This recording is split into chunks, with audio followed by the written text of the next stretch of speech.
श्री राम राम रघुनंदन राम राम। श्री राम राम भरता राम राम। श्री राम राम रणकर्कश राम राम। श्री राम राम शरणं भव राम राम।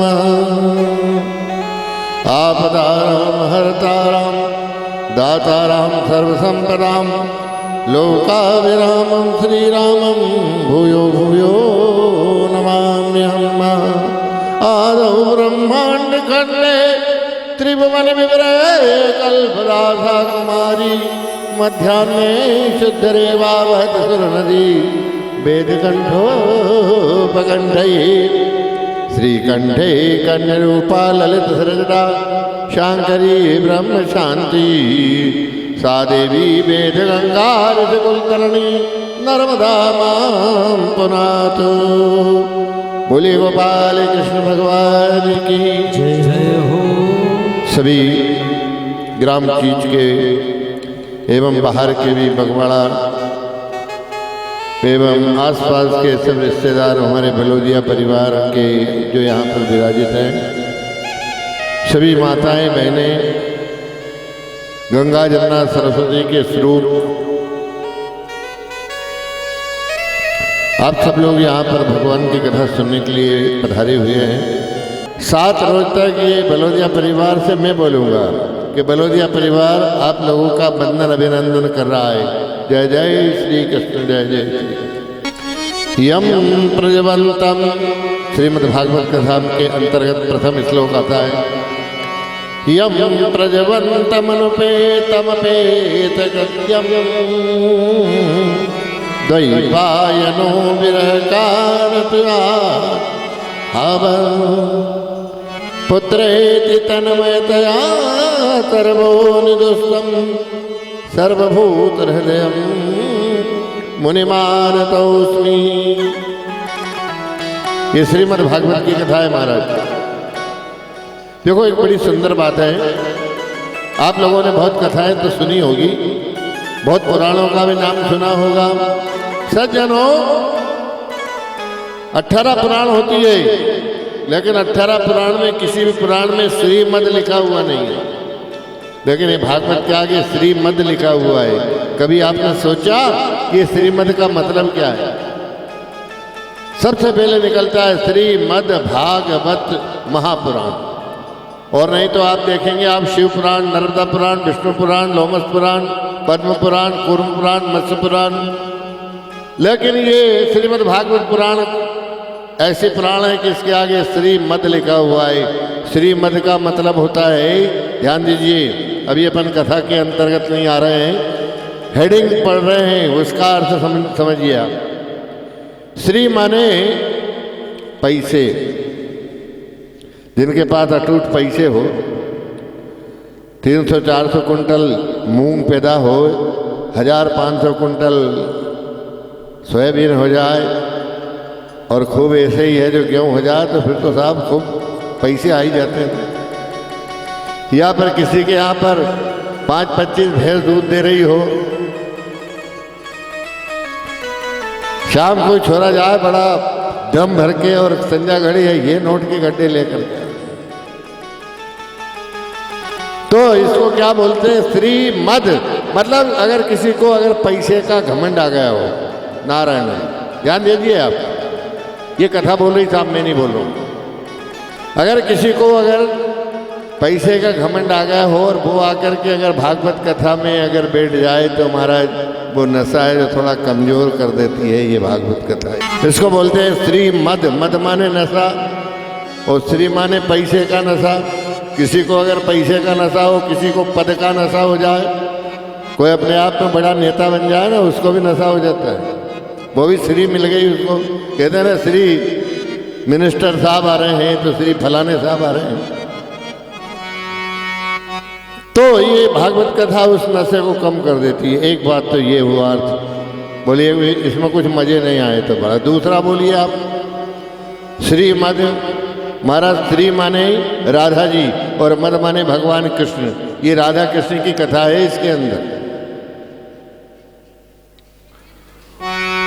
और कोई निर्गुण वाले लोग अगर है तो उधर से भी आ जाइए आप। श्री माने आत्मा और मद माने परमात्मा। आत्मा और परमात्मा को मिलाने की जो सारे दुनिया की अभ्यास चल रहा है कि हमें भगवान से मिलना है, लोग ऐसा सोच जरूर रहे लेकिन मिल नहीं रहे, मिला नहीं पा रहे। हमारे शास्त्र में लिखा है, संत सिंगा जी के रामदास स्वामी ने लिखा है कि कायानगरी में 13 दरवाजा। ये कायानगरी है महाराज, कायानगरी में 13 दरवाजा है।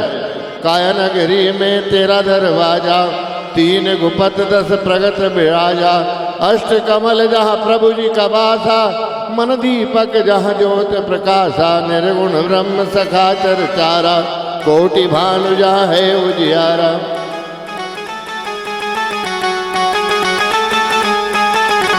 ये आत्मा है जो हृदय के पास रहती है, परमात्मा नाभि के पास अष्टकमल के ऊपर रहता है। एक बीता की दूरी है,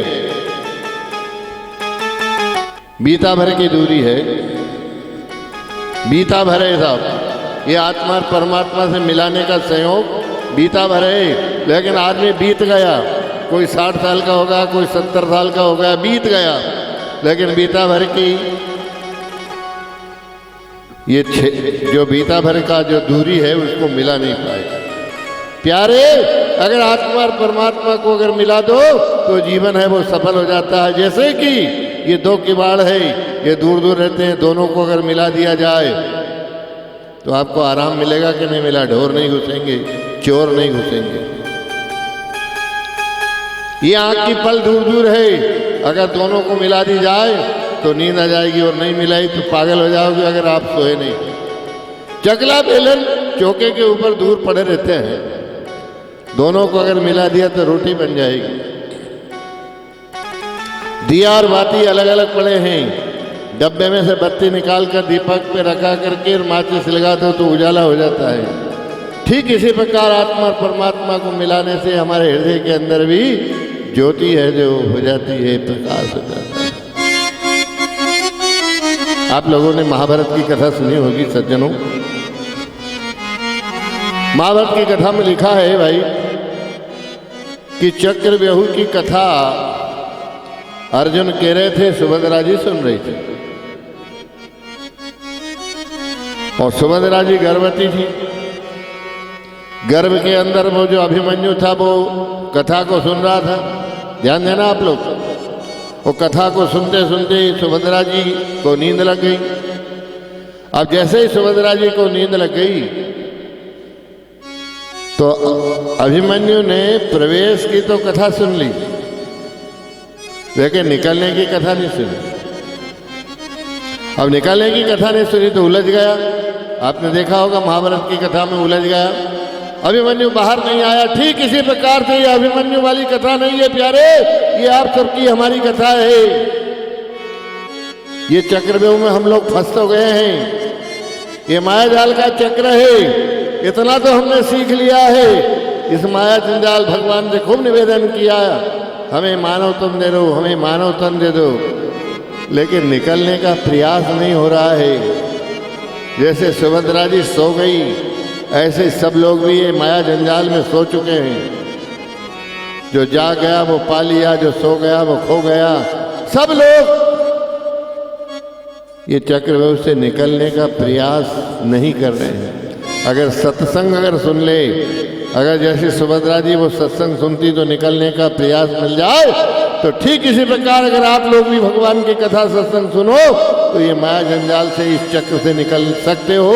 और यही एक प्रयास सत्संग ही एक ऐसा है जो आप माया ये जंजाल से है जो निकल सकते हो।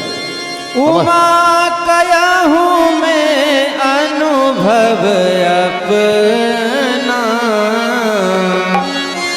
उमा कया हूँ मैं अनुभव अपना, उमा कया हूँ मैं अनुभव अपना, उमा कया हूँ मैं अनुभव अपना। सत हरि भजन जगत सब सपना। सत हरि भजन जगत सब सपना। तुलसीदास जी महाराज बोल रहे हैं, महाराज जो लोग कथा को सुनते हैं, जैसे आप सब लोग सुन रहे हैं कथा, इस समय आप मनुष्य नहीं हो तो कौन हो? तुलसीदास जी कह रहे हैं, हो बुध मंगल संत समाज, हो बुध मंगल संत समाज। आज आप मनुष्य नहीं है नारायण, जितने भी बैठे हैं इस समय आप संत हो। संत का मतलब क्या होता है? अंत में क्या चाहिए? राम का नाम, वो आज आप लूट रहे हैं। बुध मंगलमय संत समाज, बुध मंगलमय संत समाज। तो जैसे जंगम तीरथ राजो, जो जस जंगम तीरथ राजो। ओ राम कथा जहाँ सुरसरी धारा, राम कथा जहाँ सुरसरी धारा। ये राम कथा चल रही है, ये भागवत की कथा है। और जहाँ पर भागवत की कथा, राम कथा, महाराज हरि कथा चलती है, वहाँ पर गंगा जी बहने लगती है। तभी तो हम लिखाते हैं ज्ञान गंगा। ओ राम कथा जहाँ सुरसरी धारा, राम कथा जा सुर सरी धारा। सरसई ब्रह्म विचारि प्रचारा, ओ सरसई ब्रह्म विचार विचारा। ओ मत विश्वास, आपके अंदर विश्वास होना चाहिए कि भगवान की कथा से हमको बहुत लाभ मिलेगा। बट विश्वास चल निज धर्मा, बट विश्वास अचल निज धर्मा। बट विश्वास चल निज धर्मा, बट विश्वास अचल निज धर्मा। तीरथ राज समाज सुकर्मा, तीरथ राज समाज सुकर्मा। महाराज ये भगवान का नाम ऐसा है, क्या होता है जो श्रद्धा से अगर जप ले सारे कष्ट दूर हो जाता है। ओ दीन दयाल विरत संभारी, ओ दीन दयाल विरुद्ध संभारी। हरहु नाथ मम संकट भारी। हरहु नाथ मम संकट भारी। हरि ओम। श्री गोपाल कृष्णाय नमो नमः। श्रीमद् भागवत कथा के अंतर्गत महाराज यही कथा आती है। भागवत, भागवत में 4 अक्षर है, ध्यान देना साहब, 4 अक्षर। कथा में अगर आप ध्यान दे के सुनेंगे तो बड़ा मजा आएगा। 4 अक्षर है भागवत, ये भागवत की कथा है। कथा को कहने वाले के भी 4 अक्षर हैं। सुखदेव, सुखदेव जी कथा कह रहे हैं। भागवत जो कथा का नाम है उसमें भी 4 अक्षर है भागवत। कथा जो वक्ता है कहते हैं उनका नाम भी श्री सुखदेव, सुखदेव। और जो कथा सुनता है, सुनने वाले कौन है? परीक्षित, उनके भी 4 अक्षर। ये भागवत कथा शुरू में कहाँ पर आरंभ हुई थी? उस गांव का नाम भी 4 अक्षर, हरिद्वार।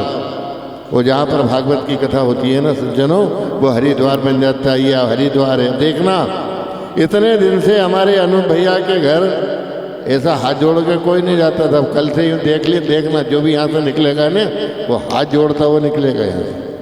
क्यों जोड़ेगा? इसलिए जोड़ेगा कि हरिद्वार बन गया है, हरि का द्वार बन गया। जो भी निकलेगा यहाँ से हाथ जोड़ता हुआ निकलेगा, प्रार्थना करता हुआ निकलेगा। प्रणाम करता हुआ निकलेगा, क्योंकि जहाँ पर भगवान की कथा होती है ना वहाँ पर सारे तीर्थ आ जाते हैं। हमारे शास्त्र में तो ये भी लिखा हुआ है और भागवत में लिखा है, असमेघ सहस्राणी वाजपेयी शतानि च, ये भागवत का श्लोक है। असमेघ सहस्राणी वाजपेयी शतानि च सुख शास्त्रम तृणयामी कलायाम षोडशीम। हजारों अगर आप असमेघ यज्ञ करो और वाजपेयी 100 यज्ञ करो, चाहे एक भागवत की कथा सुनो, बराबर। जहाँ पर भागवत होती है सज्जनों, वहाँ पर सब आ जाते हैं। हरिद्वारम कुरुक्षेत्रम गंगा यमुना सरस्वती च यमुना सहितोभ्याम कथायाम आगम्यतु। आप लोग ये कलश यात्रा, हम लोग कलश यात्रा क्यों निकालते हैं? ऐसा थोड़ी कि मट्टी का कलश निकाल लिया था, फोटो खींच ली और हमारी फोटो आ जाएगी, हम देख लेंगे, ये नहीं है। ध्यान देना आप लोग, कलश यात्रा का मतलब ये होता है हम कहीं भगवान के मंदिर में या कहीं हनुमान मंदिर में या राम जी के मंदिर में जाते हैं और वहाँ पर कलशों की पूजन होती है ना, वहाँ पर सारी नदियों का आगमन होता है। गंगा, जमुना, सरस्वती, तुंगभद्रा, पायसनी, कृष्णा, भीमवती, चंद्रभागा, त्रिवेणी, कावेरी, सरजू, ये सारी नदियों का आगमन होता है। 27 नदी हमारे भारत में प्रमुख है, ध्यान देना आप।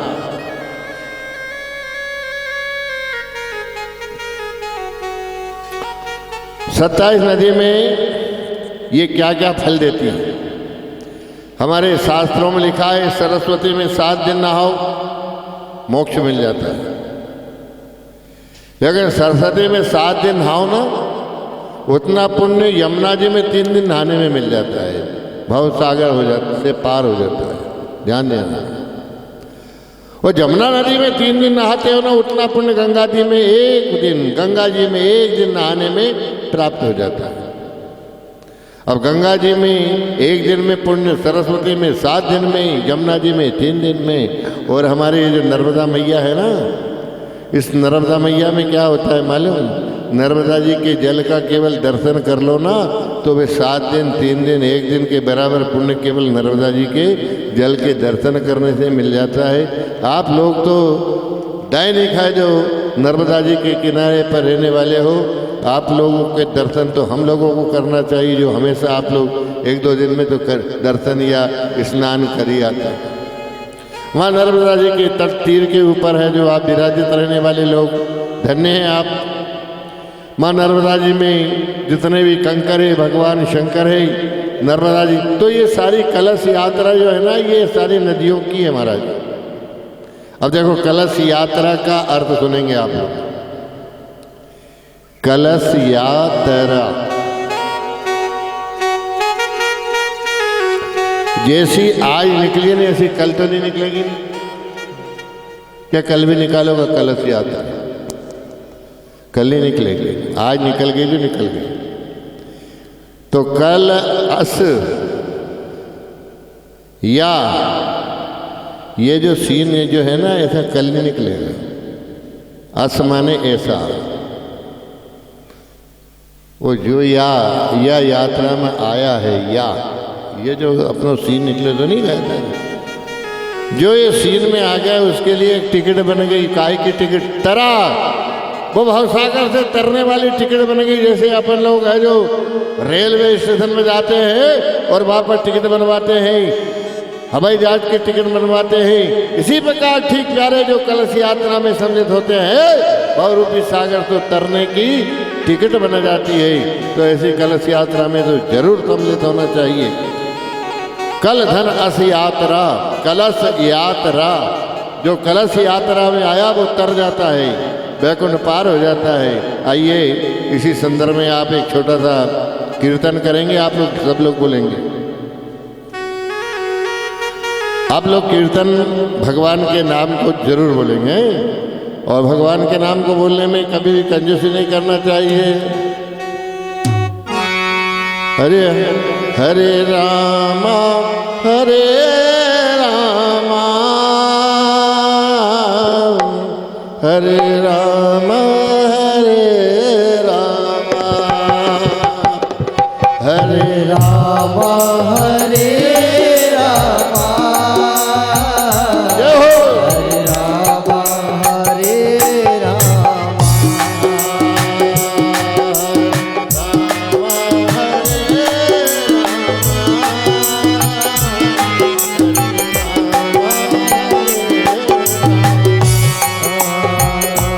रामा हरे रामा हरे रामा हरे रामा ओ हरे रामा हरे रामा रामा हरे रामा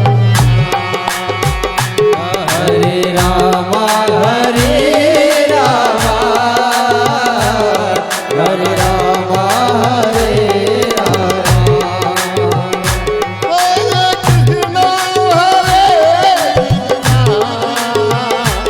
हरे कृष्णा हरे कृष्णा हरे कृष्णा हरे कृष्णा कृष्णा कृष्णा हरे रामा हरे रामा हरे रामा रामा रामा हरे रामा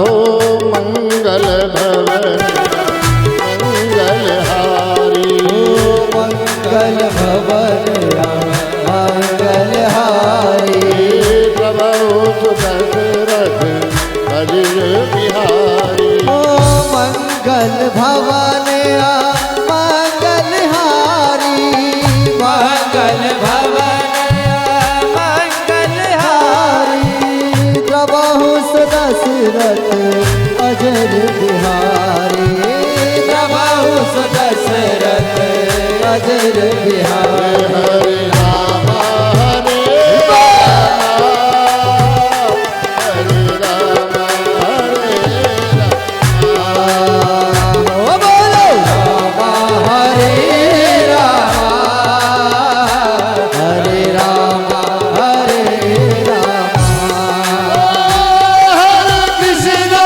हरे कृष्णा ओ हरे कृष्णा हरे कृष्णा हरे कृष्णा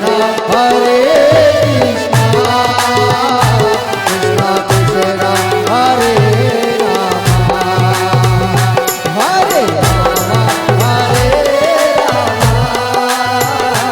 रामा रामा हरे रामा महाराज भगवान की कथा बड़े सुंदर भाव की। देखिए अब घोर कलयुग आ चुका है। जब कलयुग आता है ना तो यह धर्म कर्म सब बंद हो जाते हैं।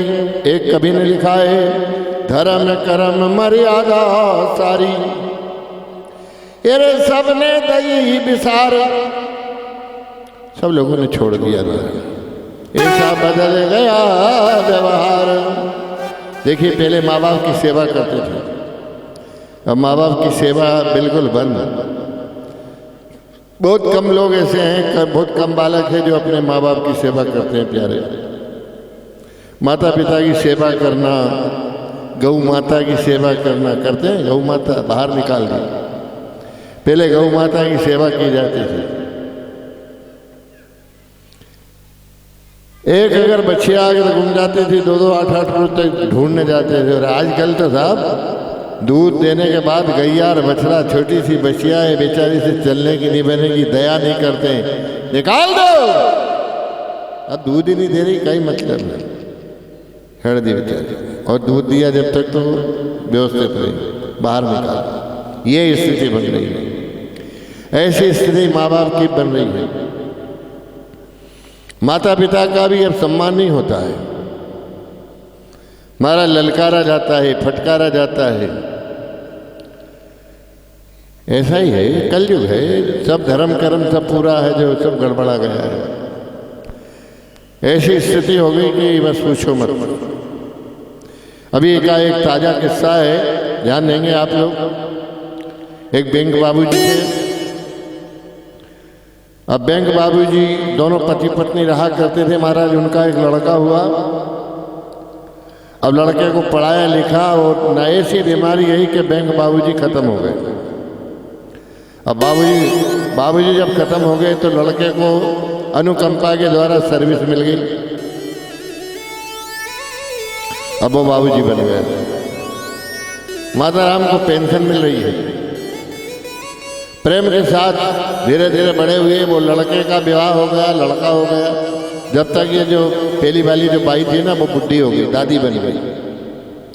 अब दादी बन गई तो छोटे बच्चे को अपने पास में रखे।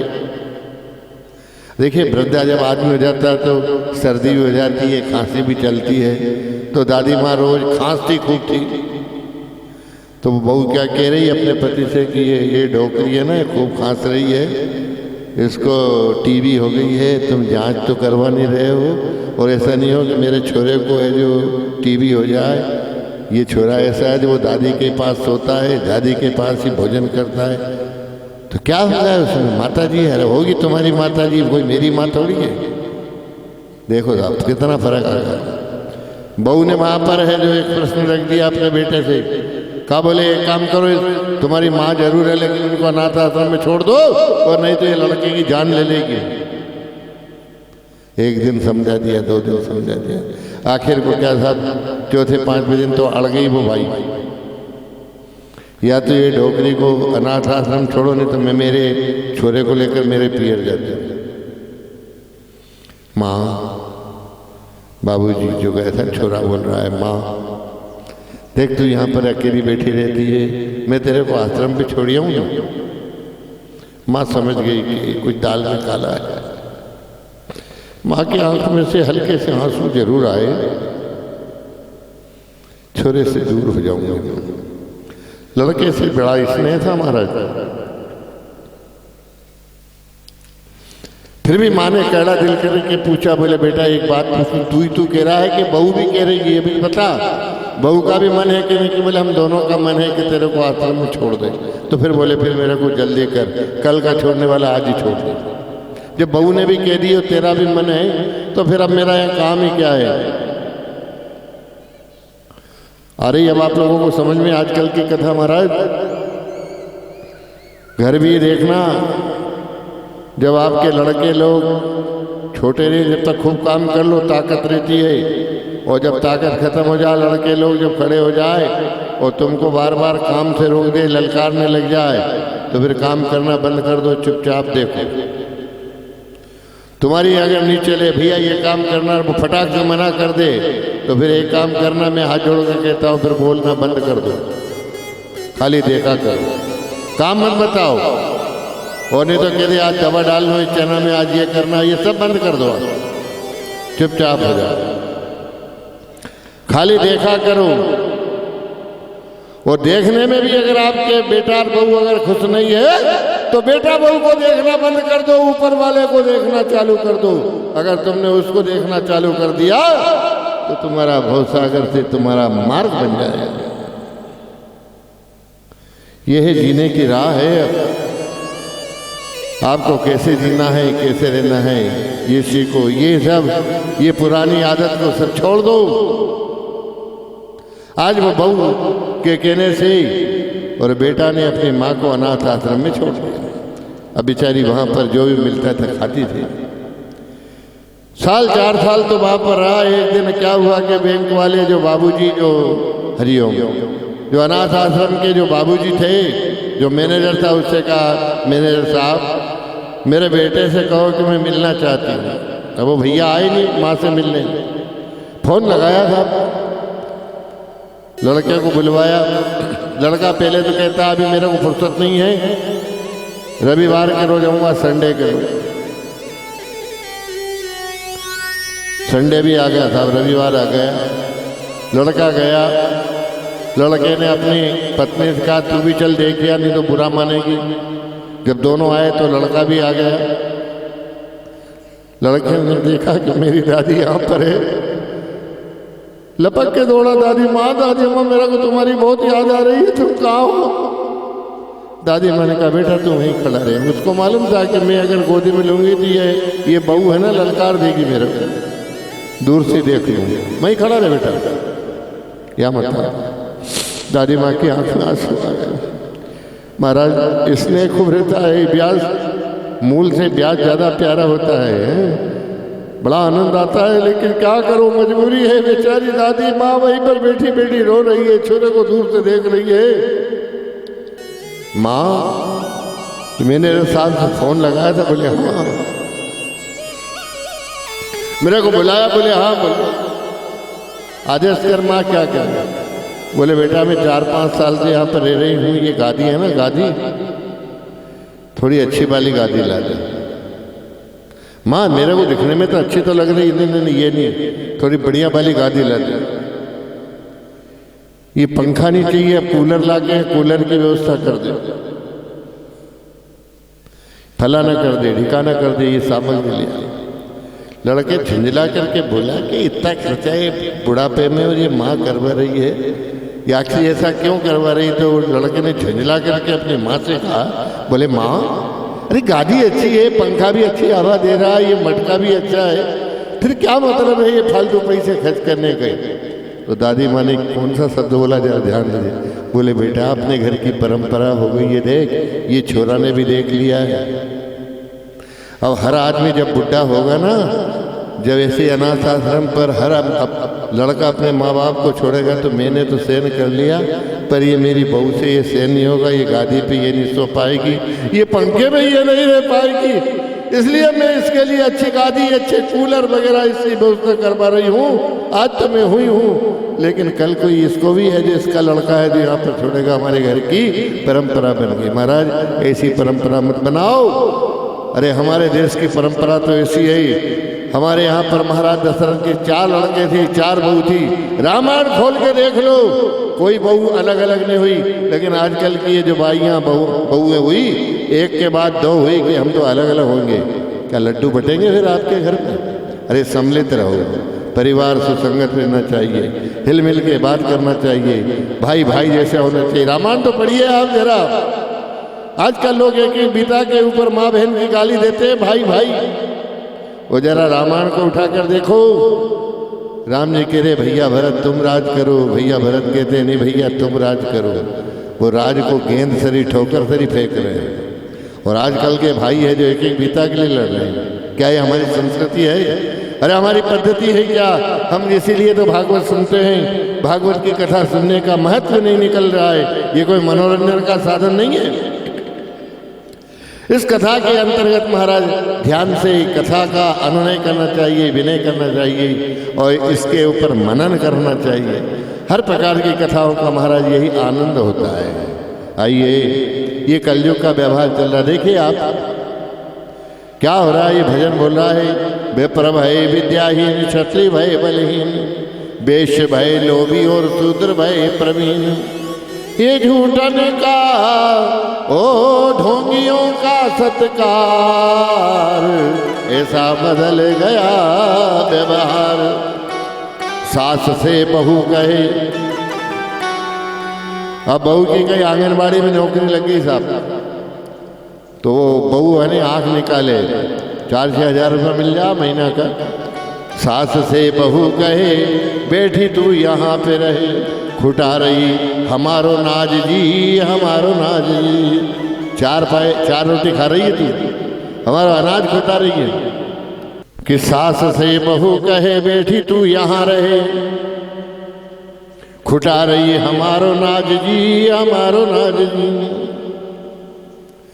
बेटा से कहे जो बात, बेटा तो दिखावे आँख। अब माँ ने बेटा से कहा भैया तेरी बहू मेरे को ऐसी आँख दिखा रही थी।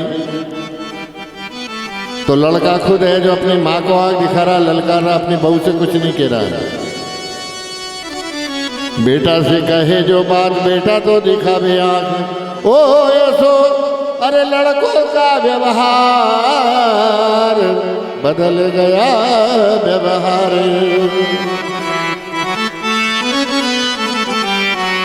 ये सा हाल हो गया। जबकि जो बुढ़ी माँ रहती है ना महाराज, उसको ये चक्कर में पड़ना ही नहीं चाहिए। हेलो, उसको भगवान का भजन करना चाहिए, लेकिन वो भाई भी कोई कम नहीं पड़े, भगवान का भजन करना तो छोड़, या तो गांव में घूमेगी। लड़का कहते भाई माला फेरा कर, तो माला फेरने में तो अंगली दुखे, और कहते नोट की गंडिया जा, दिन भर नोट गिना करे। ये है साहब जमाना, तो आजकल कुछ पूछो मत।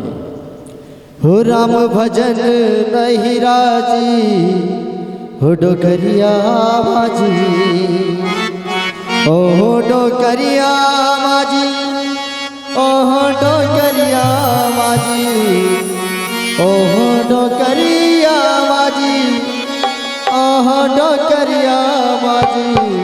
राम भजन में नहीं राजी, डोकरिया बाजी, राम भजन में नहीं राजी, डोकरिया बाजी, ओहो डोकरिया बाजी, आहा डोकरिया बाजी, ओहो डोकरिया बाजी, ओहो डोकरिया बाजी, ओहो डोकरिया बाजी, आहा डोकरिया बाजी, ओहो डोकरिया बाजी, ओहो डोकरिया बाजी। राम भजन में नहीं राजी, डोकरिया बाजी, राम भजन में नहीं राजी, डोकरिया बाजी।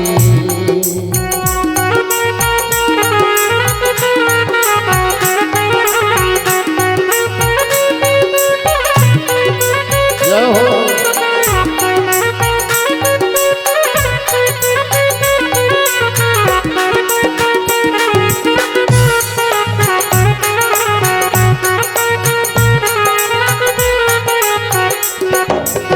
सत्संग सुने तो वाका कनवा दुखे हो माझी, सत्संग सुने तो वाका कनवा दुखे हो माझी, सत्संग सुने तो माता कनवा दुखे हो माजी।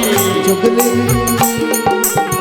चुगली कारण बड़ी राजी, डोकरिया बाजी, चुगली कारण बड़ी राजी, डोकरिया बाजी।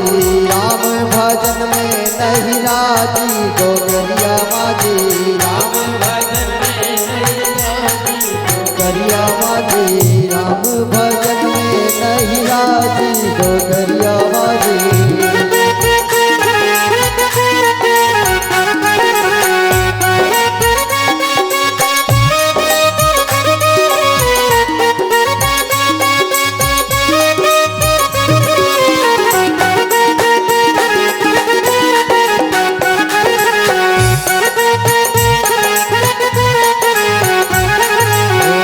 मंदिर जावे तो वाका पगलिया दुखे हो माझी, मंदिर जावे तो वाका पगलिया दुखे हो माझे, मंदिर जावे तो वाका पगलिया दुखे रे माझी, मंदिर जावे तो बाका पगलिया दुखे हो माझे, वो घर घर भूषण पड़ी राजी, डोकरिया बाजी, ओ घर घर घूमने बड़ी राजी। डोकरिया बाजी। राम भजन में नहीं राजी, डोकरिया बाजी।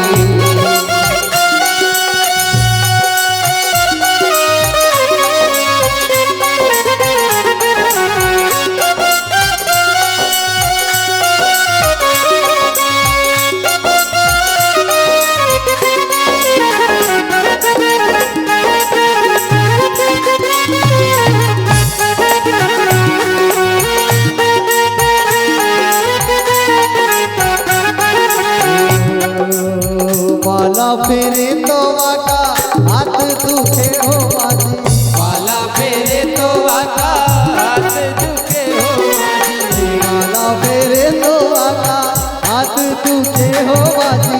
माला फेरे तो बाका हाथ दुखे हो, और रुपया ओ रुपया लेने में बड़ी राजी, डोकरिया बाजी, रुपया गिनने में बड़ी राजी, डोकरिया बाजी। राम भजन में नहीं राजी, डोकरिया बाजी।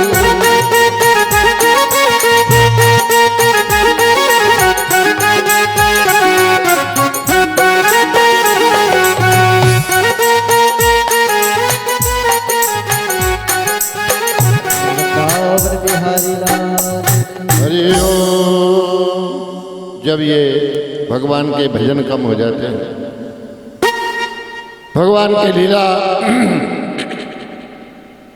कथा इत्यादियों में लोगों का आना जाना बंद हो जाता है, क्या होता है महाराज, यहाँ पर है जो पाप छा जाता है। भक्ति ज्ञान विरागणम सुखसुम मदिदेयकहम स्थापनम सर्वेषु प्रेम पूर्वम प्रियत्मता। जब कलयुग आता है ना महाराज, सब उल्टा सीधा काम होने लग गया।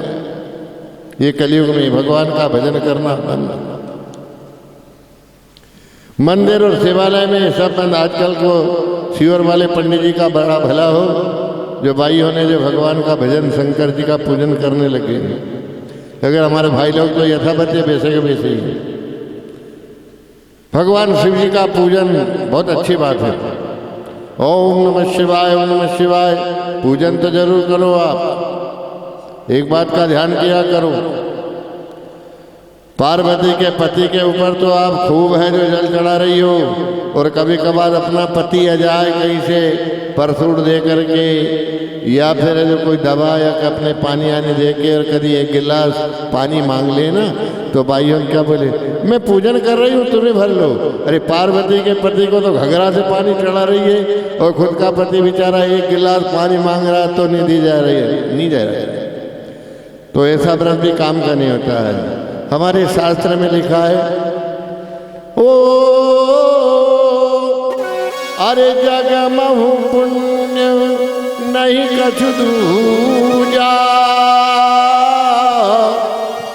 सादर सास ससुर पति पद पूजा। पति के चरणों में अगर है तो सब कुछ है। महाराज सावित्री जी ने किसी देवता की पूजा नहीं की,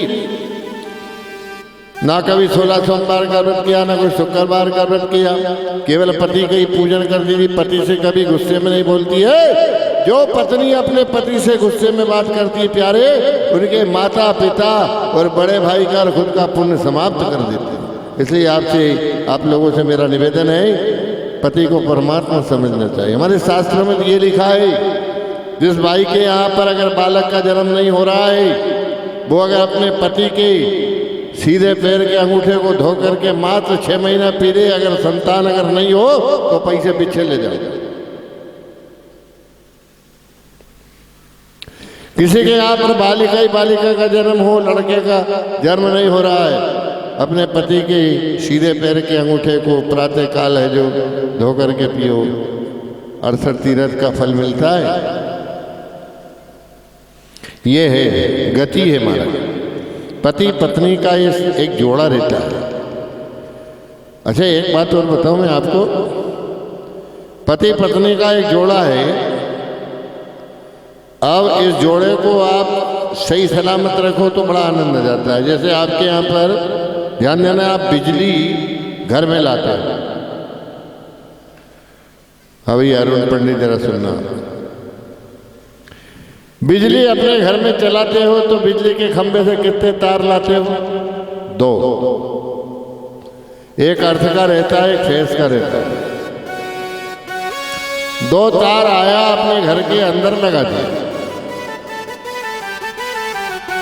तो एक अर्थ का क्या है, ठंडा है, और फेस का क्या है, गर्म है। ध्यान देना आप लोग, अर्थ और फेस 2 तार आ जाएंगे तो अपने घर की लाइट चालू हो जाएगी। अब हेकड़ी रहती है, कभी कभार पलटी खजा भैया, बेतार है ना, कहीं का लाइन में न जा तो अपन निकाल के रख देते हैं, फिर अपने टाइम के ऊपर फिर टाँगते हैं बांस लेके। तो कभी कभार पलटी खजा, यो तार इधर भी लग जाए, यो तार इधर भी लग जाए। तो कभी कभार देखिए, घर में पति पत्नी के लिए समझा रहा हूँ, ये 2 तार है ना, अपने घर में लाइट आती है। तो कभी क्या है, अगर पत्नी अगर गर्म हो तो समझ लो पति ने समझ लेना चाहिए आज फेस का तार इधर चली गया है, अपन ठंडे रहो, आज अर्थ का तार अपन बन जाओ। और अगर फेस का तार अगर पतिदेव तरफ है तो भाइयाँ आप लोग अर्थ का तार बना करके शांति बना रखो, तो घर की लाइट चलेगी। और नहीं तो अगर इधर भी फेस और तुमने भी फेस अगर कर लिया ना, टू फेस लाइन होगी तो क्या होगा, भड़ा भड़ लट्टू फूट जाएगा। तो टू फेस नहीं होना है, दोनों को गुस्सा नहीं, एक अगर नरम है तो एक गरम है तो एक नरम हो जाए। ये लाइट भी आपको ज्ञान देती है। ज्ञान और वैराग भक्ति के लड़के हैं महाराज। भक्ति देवी साफ दूर घूम के आई हो, जब वृंदावन के अंदर आई तो वृंदावन के अंदर क्या हुआ, माँ है वो जवान हो गई और उसके ज्ञान वैराग दोनों बेटे बुढ़े हो गई। अब भक्ति देवी बड़ी दुखित हो रही है, अब क्या करूं। इतने में श्री नारद जी महाराज आ गए। हर एक बार कर तल कर बीड़ा, राम भजो सिया रामा। एक बार कर तल कर बीड़ा, राम भजो सिया रामा। एक बार कर तल कर बीड़ा,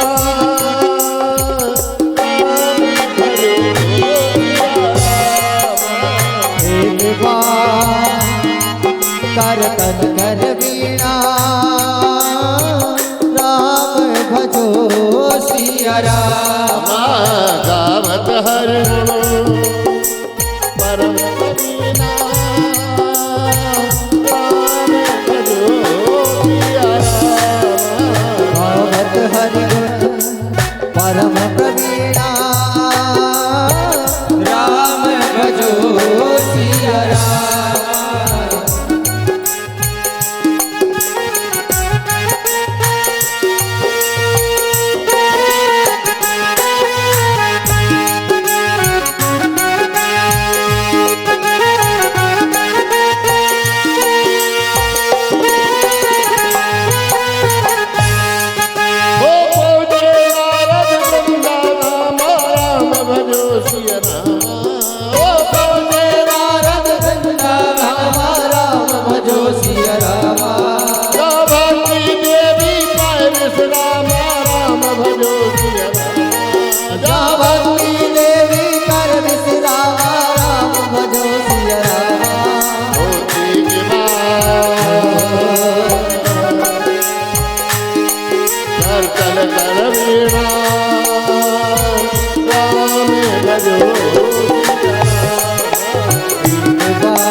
महाराज नारद जी पहुंचे। नारद जी ने कहा, बेटी ये क्या हो रहा है, तू रो क्यों रही है, तेरे को विश्राम क्यों नहीं मिल पा रहा है। तो भक्ति देवी ने कहा, बाबा ये मेरे लड़के हैं, जरा हालत देखो। अरे ये तेरे लड़के? बोले हाँ। बोले तू तो जवान और ये तो बुढ़े हो गए, बुढ़े झरझरी हो गई, सफेद बाल हो गए।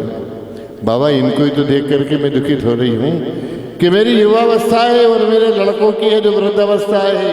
हे भगवान, कौन कहेगा कि आपस में माँ बेटे हैं।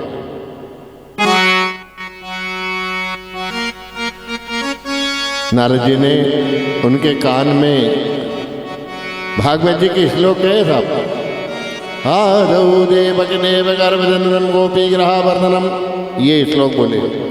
आदौ देवकदेव गर्भजननम गोपी ग्रहावर्धनम, मायापूतन जीवतापरणम, श्री गोवर्धनो धारणम, कंसाछेद कौरवादिनम, कुंती सुता पालनम।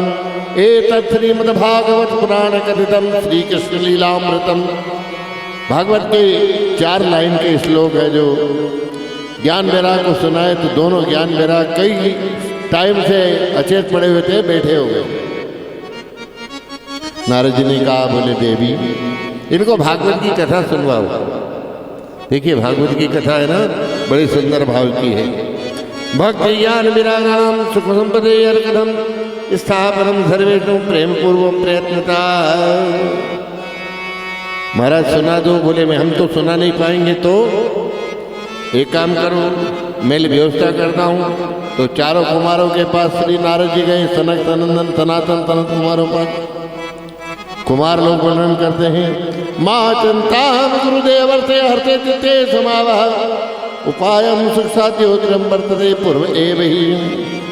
अहो नारद धन्योसी विरक्तानां शिरोमणि। अहो चारों कुमार ने कहा, नारद जी तुम धन्य हो जो दूसरों के लिए है जो दुखों को मिटा रहे हो।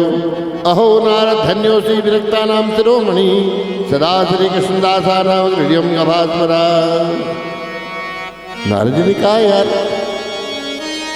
तुम्हारी उम्र तो हमने सुनी बहुत लंबी चौड़ी, लेकिन दिखने में तुम 5-5 साल के दिख रहे हो। क्या खाते हो? तो चारों कुमार कहते हम खाते आते नहीं, तो फिर बोले हम भागवत सुनते हैं। बोले आप लोग तो भागवत के वक्ता हो, कहने वाले लोग, तुम कहाँ सुनते हो?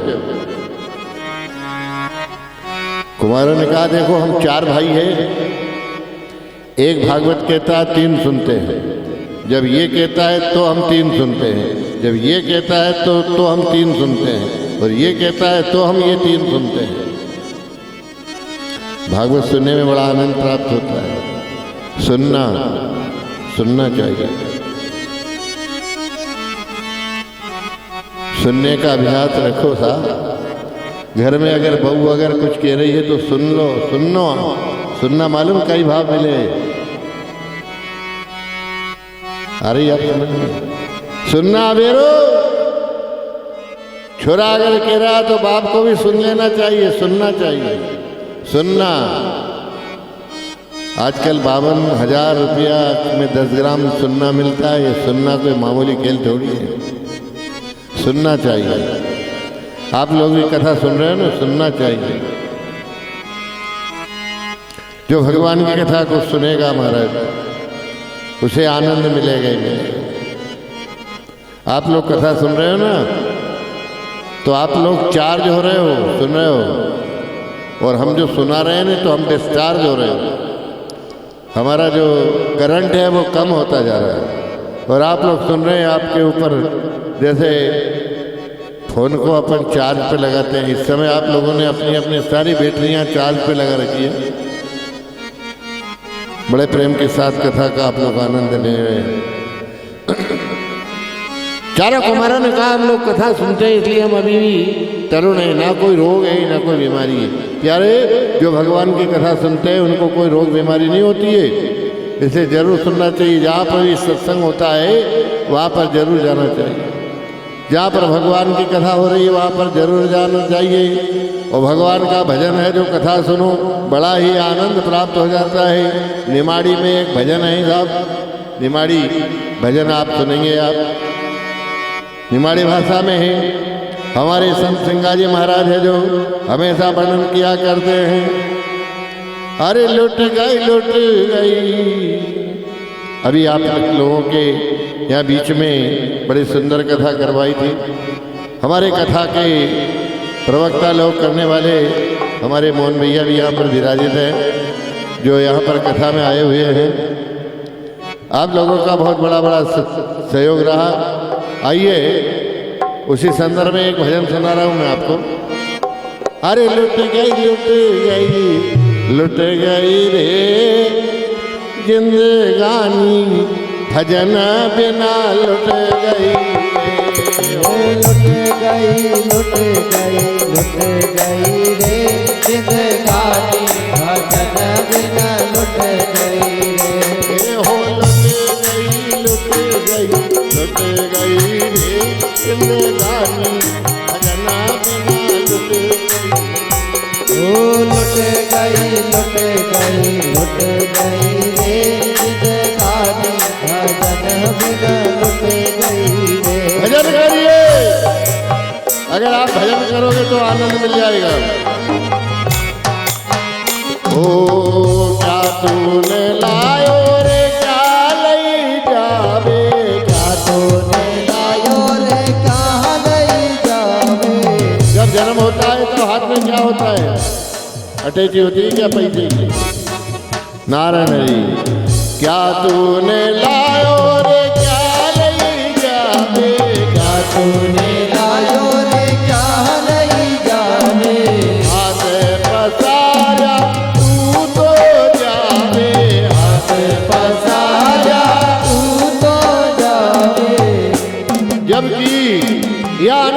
तुझे भजन करना था, महाराज भजन नहीं किया। तो सिंगाजी महाराज कह रहे हैं, अरे किस्मत थारी फूट गई रे जिंदगानी, भजना बिना लुट गई रे। वो किस्मत तारी फूट गई रे जिंदगानी, भजन बिना लुट गई रे। ओ लुट गई लुट गई लुट गई रे जिंदगानी, भजना बिना लुट गई। वो लुट गई लुट गई लुट गई रे जिंदगानी, भजन बिना लुट गई रे। बोलिए सिंगाजी महाराज की जय हो। गुरु मनमोहन स्वामी की जय। महाराज भगवान की भक्ति तत्व का ये नियम है। अब इसलिए आप सब लोगों को भजना चाहिए। कान खोल के सुनो अब आप लोग, भगवान को भजिए, ठीक है ना? भजिए, भगवान को भजिए।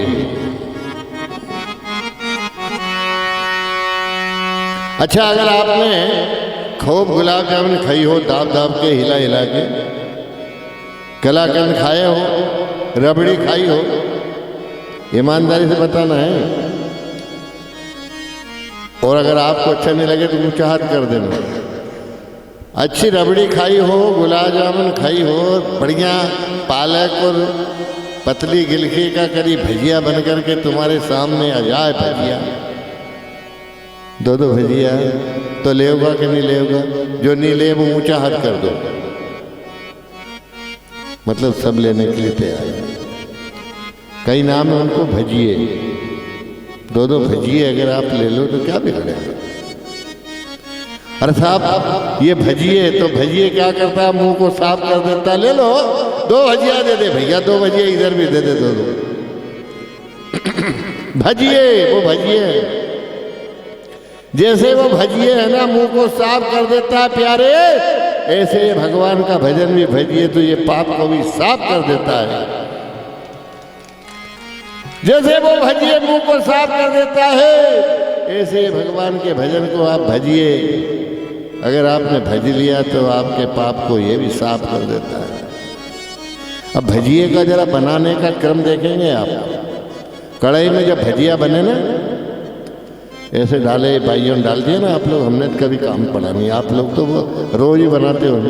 अब भजिया बन गया साहब, अब भजिया तो ऊपर तीर जाए और देवयोग से कहीं को एक बूंद टपको गिर जाए तो वो कढ़ाई से चेड़ जाए। तो भजिया तो तीरे में टपका तो नहीं तीरे नहीं, तो चेटिया रहे नहीं वहाँ, तो वे एक बार दो बार में काला सेट हो जाए, नीचे टपक जाए ना, नीचे टपके रहे तो वे भजिया नहीं है, है टपका। फिर उनको कहीं करे वे इकट्ठा हो जाए, उनको झारा से खोर के भाइयों कहीं करे इतना इकट्ठा हो जाए, टपका रहे नीचे चेड़ जाए, वे काला सेट हो जाए, उनको निकाल के फिर कहीं करे खिसा में धरे, अरे चूल्हा में डाल दे, झारा भर के भर देने से चूल्हा में डाले नहीं डाले। तो भैया टपका मत बनो, भजिए भजिए। ऐसा है ना जैसे भजिया कढ़ाई में बने ना, तो जो भजते हैं वो तो तैर जाएंगे, और जो टपका है, टपकिया तो है ऊपर से।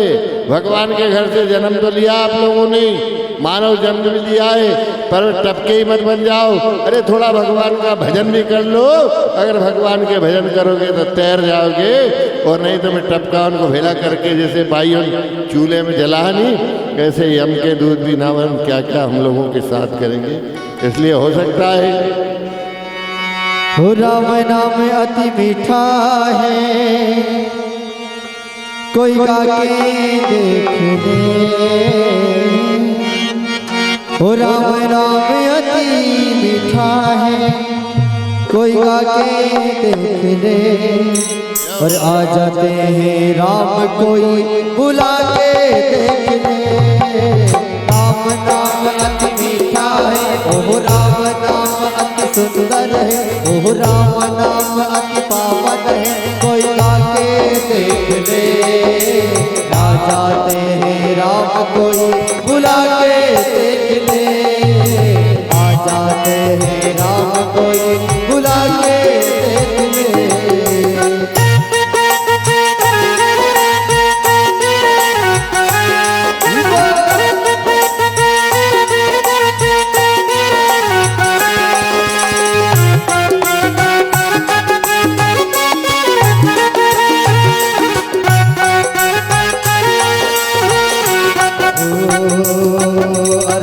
भगवान का मंदिर है यहाँ ढेर लगाते रहना, भगवान का मंदिर है यहाँ ढेर लगाते रहना। मानव तन अनमोल रतन इस व्यर्थ गवाना देना, मानव तन अनमोल रतन इस व्यर्थ गवाना देना। शीश दिया है तुझको वो नवा के देख ले, शीश दिया है तुझको वो नवा के देख ले, आ जाते हैं राम कोई बुला के देख ले, आ जाते हैं राम कोई बुला के देख ले।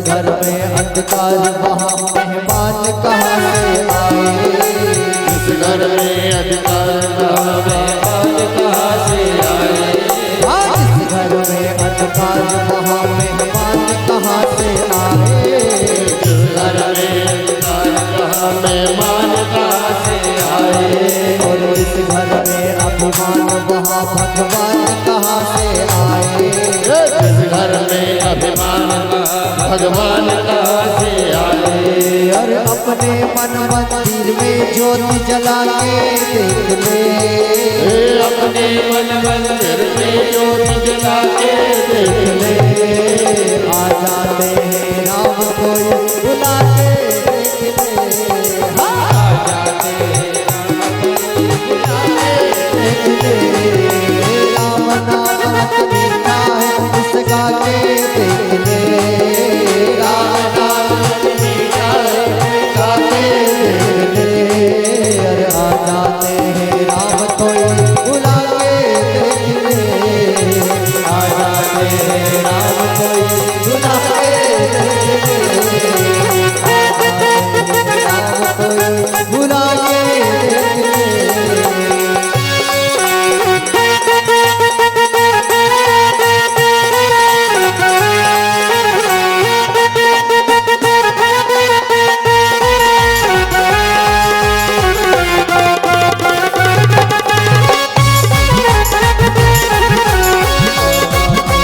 राम कोई बोलिए गोपाल कृष्ण भगवान की जय हो। महाराज भगवान की कथा है जो सनक सनंदन सनातन सनत कुमार गाते हैं। अब जहाँ पर कथा हो रही थी सब लोग आए, सारी नदियाँ आई, सारे तीर्थ लोग आते हैं। मैंने आपको बताया ना जहाँ पर कथा होती है ना उस जगह पर सारे तीर्थ आ जाते हैं। आप लोगों के मैंने बताया कथा है, अगर आप लोगों को अगर विचार हो कि हमको जगदीश जी में जाकर के और तुलादान करना है, मैं तो कह रहा हूँ हमारी भागवत हो रही, जहाँ पर भागवत हो रही हो ना वहाँ पर जगदीश जी भी आ जाते हैं, बद्रीनाथ आते हैं, द्वारकाधीश आ जाते हैं। आप वहाँ करवा सकते हो, आपका काम हो सकता है। जैसे यज्ञ में यज्ञ जब चलता है, अगर किसी को अगर पैदल परिक्रमा की मानता है और वो पैदल नहीं जा सके तो मैं कहता हूँ कि आप जहाँ पर भी यज्ञ हो रहा वहाँ एक परिक्रमा कर लो, नर्मदा परिक्रमा का पूरा लाभ मिल जाएगा। जैसे कि आप अपने काका जी से मिलने के लिए 2 दिन लगते हैं, फूफा जी से मिलने के लिए 2 दिन लगे, मासा जी घर जाओ, मौसी घर जाओ तो 1 दिन वहाँ भी लग जाए, मामा घर जाओ तो भी लगे, बिया जी घर जाओ तो लगे, और कहीं ब्याह शादी में चले जाओ ना तो एक ही दिन में सबसे मिल लो, काका जी से, नाना जी से, मौसा जी से। ठीक इसी प्रकार जहाँ पर भागवत जी की कथा होती है वहाँ पर सारे तीर्थ लोग आ जाते हैं, सारा अनुभव यहाँ पर हो जाता है। ये मैं नहीं बोल रहा हूँ, महाराज है जो ये श्री रामचरितमानस के अंतर्गत भी आता है। और सुखदेव जी महाराज ने भी कहा, लिखा है, न गया न गंगा न काशी हरि क्षेत्र द्वारा वतिष्ठता श्री भागवत कथायु सर्वकामं विनुवता गंगा द्वार समीपे तु तटमानंदन नामकम नाना ऋषिर्गुणैर्जुष्टम देव सिद्धि निषेवति। ये सिद्ध स्थान है, ये 7 दिन तक के लिए ये जगह है ना, ये सिद्ध स्थान होगा। जो भी अगर यहाँ पर बैठेगा सब सिद्ध हो जाएगा। कई दिनों के हमारे जो पाप होते हैं ना, कई दिनों के हेले रहते हैं। देखो अपने ऊपर बहुत सारा कर्जा रहता है, लाइन का कर्जा, कहीं मेडिकल का कर्जा, कहीं दवाई का कर्जा, कहीं धाड़ का कर्जा, काना निर्माण जाए मजदूरों का खर्चा, लसन लगाई होगी, बेधाड़ का कर्जा। ये बहुत सारे ऐसे पाप होते हैं। कहीं कहीं पाप चलने में चींटी मर रही है, कहीं कुछ कहने में, सुनने में, देखने में, भालने में, ये सारे पाप बनते ना। तो भगवान की कथा में आ जाओ तो सारे पाप दूर हो जाते। ये ज्ञान की गंगा है, ऐसा लिखा है। कबीरदास जी ने लिखा है कि संत सरोवर जाकर धो, ये कपड़ा रूपी चादर है, कि संत सरोवर जाकर धो ओम शब्द हो चूनर में सुरत डोर पर दऊं सुखा के सोहम शब्द हो चूनर में फिर कैसी लगूं मैं गुरुदेव चुनर मारी ऐसी रंगो गुरुदेव। ये भगवान की नाम रूपी चूनर ऐसा रंग है। महाराज ज्ञान वैराग तो जागृत हो गए। उन्हीं के संदर्भ में एक कथा आती है। महाराज आत्मदेव ब्राह्मण, अब आत्मदेव ब्राह्मण तो बड़े भक्त थे, लेकिन उनकी पत्नी थी नहीं, बिल्कुल लाल मिर्ची जैसी थी, तरतराट, बहुत झगड़ा करती थी। जब तक वो झगड़ा नहीं करे ना उसकी कब्जी बनी रहती। अब पंडित जी ने सोचा कि पत्नी तो बहुत तेज है, पर अब क्या करो, जाहि विधि राखे राम ताहि विधि रही है। पर उन पंडित जी के यहाँ पर एक संतान नहीं थी। ब्राह्मण देवता बड़े दुखी हुए, हे भगवान क्या करूं? तो एक सन्यासी की कृपा हो गई। सन्यासी ने फल दिया, बोले अपनी पत्नी को दे देना। पत्नी का नाम धुंधली है। धुंधली ने वो फल को नहीं खाया था। धुंधली क्या सोच रही है, यदि फल चाहेगा शब्द तो वृद्ध तो उधर तो वृद्धा, अगर मैं फल खा लूंगी तो मेरा उधर है जो वृद्ध को प्राप्त हो जाएगा। देवयाटी यथा ग्राम, देव से अगर गांव में आग लग गई तो गांव वाले तो भाग जाएंगे, मेरे से भागा नहीं जाएगा। इसलिए ये फल मैं नहीं खाया। वो फल है जो गाय को खिला दिया। अब पंडित जी तो सोच रहे हैं कि मैंने अपनी पत्नी को फल दे दिया, फलाने नवा माह के महीने में सप्तमी के रोज मेरे घर बालक का जन्म होना ही है। एक दिन धुंधली की बहन आई। ये महिलाओं में क्या होता है, एक तो अपनी बेटी से और अपनी बहन से ज्यादा प्यार होता है। ये हमारे पहले की कथा बोल रहा हूं मैं। धुंधली की बहन है तो बहन आपस में बोले कि बहन तू तो बड़ी दुर्बल हो रही, क्या बात है? धुंधली ने कहा, बोले मेरे पति ने फल ला करके दिया था, मैंने खाया नहीं। अब मेरा पतिदेव चिल्ला रहा है कि माह के महीने में बालक हो जा, मैंने फल खाया नहीं, अब बालक कहाँ से आया? तो जो धुंधली की बहन थी वो गर्भवती थी। बोले एक काम कर, माह के महीने के 2-4-8 दिन का आगा पीछा है, मेरे को बालक का जन्म होगा। फिर बोले तेरे यहाँ पर बहुत पैसे हैं, मेरे यहाँ पर पैसे नहीं है, मेरे यहाँ पर संतान बहुत हो, मैं संतान भिजवा दूंगी। महाराज धुंधली की बहन ने संतान भिजवा दी और धुंधली ने है जो झोला भर के पोटली में पैसे भिजवाए। दोनों बहन ने, अब ये धुंधली के यहाँ पर बालक का जन्म होगा, वो पंडित जी खुशी मना रहे हैं, मेरे घर बालक का जन्म हुआ, जबकि ये नहीं मालूम कि बालक कहाँ से आया हुआ है। त्रिया चरित्रम पुरुषस्य भागम देवो न जानामि कुतो मनुष्य, ये त्रिया चरित्र होगा।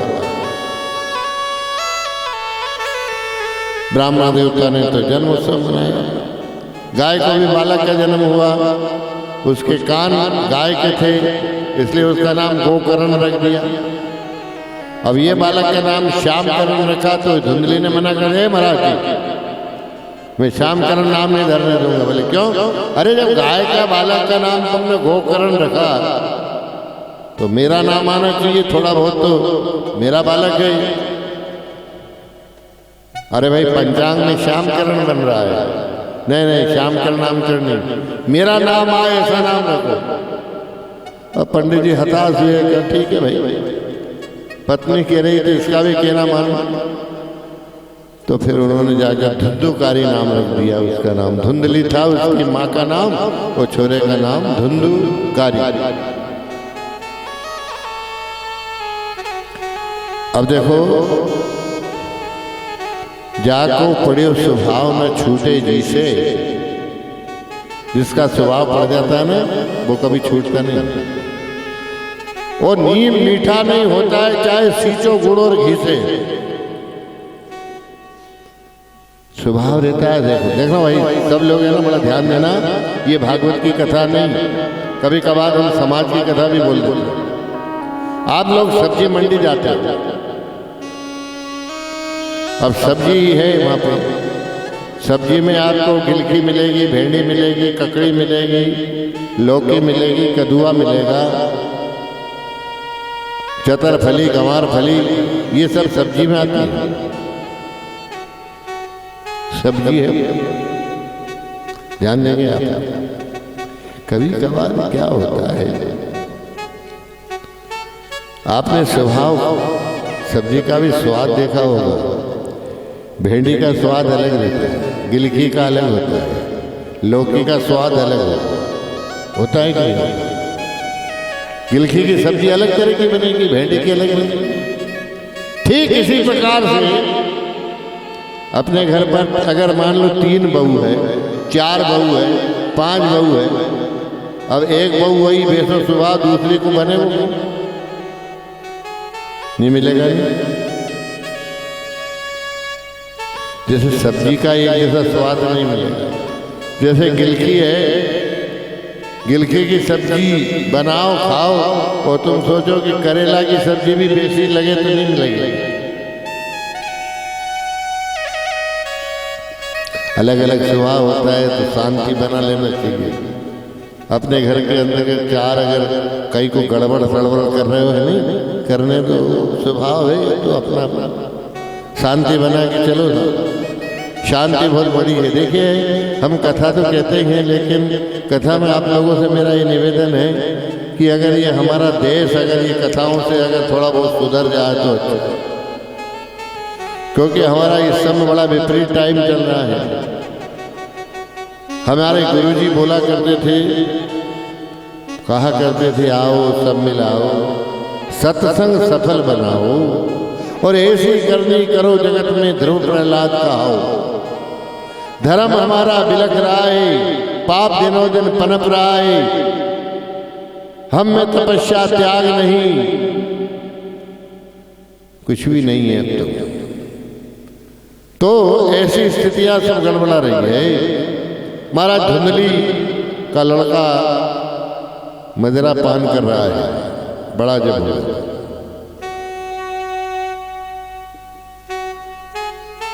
अब देखो आप एक बात का ध्यान रखना, ये औलाद बिगड़ती है ना, या तो बाप की गलती से या माँ की गलती से बिगड़ती है।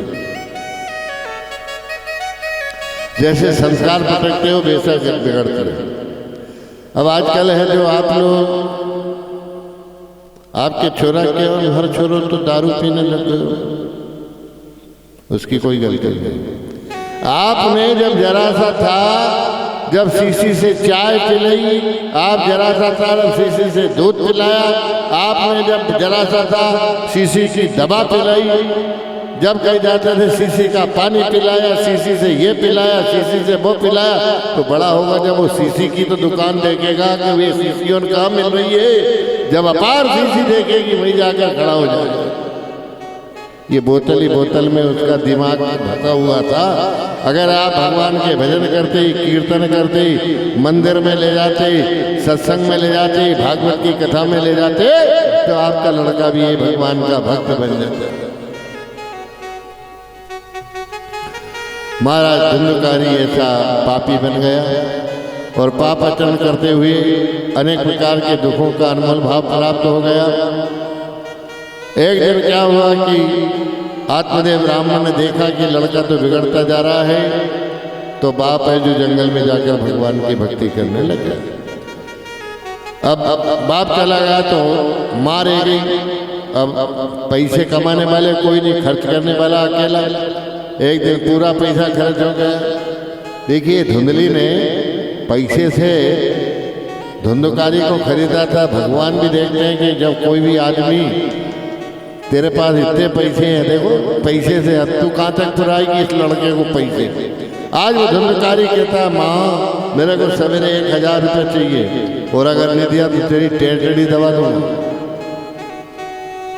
माँ ने सोचा कि सवेरे वास्तव में धुंधकारी मेरा गर्दन मसक देगा, इससे अच्छा है कि रात में मर जाओ।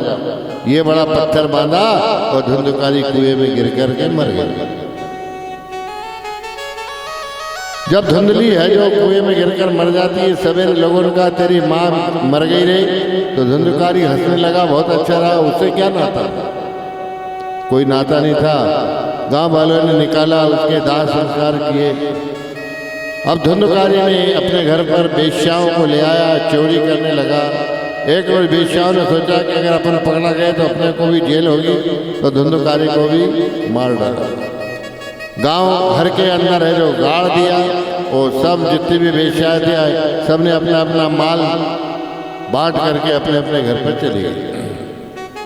महाराज धुंधकारी प्रेत बन गया। देखिए जो कोई भगवान का भजन नहीं करता है ना, वो भूत प्रेत ही बनते हैं। इसलिए भगवान का भजन किया करो, और जो सुबह शाम अगर भगवान का नाम नहीं लेता वो भूत बनेगा। पानी भरा लेकिन भूत पानी नहीं पी सकते हैं, फल लगा लेकिन भूत लोग फल नहीं खा सकते हैं। ये नियम होता है, बस हवा में भगते रहते हैं, ये बात है। भूत की जिंदगी अच्छी थोड़ी होती है। पितॄन् भावः हेव पद्मं शोभितं यत् समीपस्थं तथ जीवानां प्रेतः वीरं चेतस्नान् स्थितं ज्ञान यज्ञस्य त्वा कर्तव्यो हव्यां प्रियत्वता। कभी भगवान का अगर कृपा हो जाए तो उनका मोक्ष होता है महाराज, और नहीं तो बेचारे ये प्रेत तो यूं ही भगते रहते हैं। प्रेत की योनि सबसे बड़ी बेकार होती है, पानी नहीं पी सकते। आज वही धुंधकारी प्रेत बन गया। गोकर्ण आए, गोकर्ण ने पूछा कौन हो भैया? बोले मैं तुम्हारा भाई। बोले ले मैं गंगा जी की नहाने का पुण्य देता हूँ, ग्यारस का पुण्य देता हूँ, गया जी का पुण्य देता हूँ। नहीं मिला। महाराज मोक्ष नहीं हुआ। फिर सूर्य भगवान को पूछा। सूर्य भगवान ने कहा, तो गोकर्ण जी ने कहा बोले सूर्य देव मैंने इतना पुण्य दिया, इसका मोक्ष नहीं हुआ। मैं गया जी गया, इसके पिंड किए। देखना बड़े दिमाग से सोचना था, जरा ध्यान देना। सूर्य भगवान क्या कहते हैं? भैया गोकर्ण, तेरा और धुंधकारी का कोई रिश्ता नहीं है, खून से संबंधित होता है। वो रिश्ते पे पिंड प्रदान में काम आते हैं। अब ये कोई महात्मा के फल से पैदा हुआ, धुंधकारी एक पैसे से है जो लाया हुआ था, इनका कोई संबंध नहीं। और लोगों की नज़र में चाहे हो कि एक बाप की संतान है, लेकिन कोई मतलब ही नहीं था, ये अलग। तो गया जी में पिंड भी करने जाओ तो मतलब क्या? गया जी के पिंड से कुछ भी नहीं हो। और एक बात और है, आजकल लोगों की मानसिकता में एक बहुत बड़ी चीज हो गई। माँ बाप का पिंड अगर गया जी करिया नहीं तो फिर माँ बाप की धूप देना भी बंद कर दे लोग। अरे भाई तो गया आप क्यों बुलाओ, गयल क्यों नहीं बुलानी चाहिए? जय हो वारे भगवान। अगर बाप मर जाए फिर बल्दियत कौन के लिखवा हुआ? ये गलत धारणा है। गया जी अगर चले गए तो क्या मतलब गया मैंने गया? अरे गया तो तुम गया, जो गया जी में जाकर के श्राद्ध है जो लेकर का है। देखिए गया जी जाने के बाद भी अपने पितरों का धूप ध्यान जरूर करना चाहिए। अगर आप धूप ध्यान नहीं करते हो तो नीचे उतर जाओगे।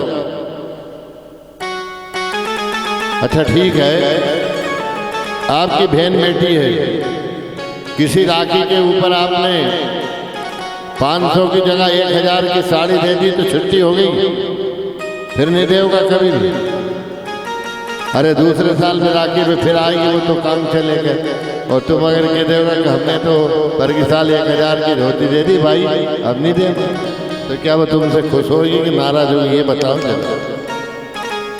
ठीक इसी प्रकार से जो भी लोग गया जी गए हैं उन लोगों से मेरा निवेदन है कि अपने माँ बाप का श्राद्ध करना बंद ना करें। गया जी हुआ है तो हुआ है, लेकिन श्राद्ध जरूर करो। ये आशा रखते हैं वो लोग।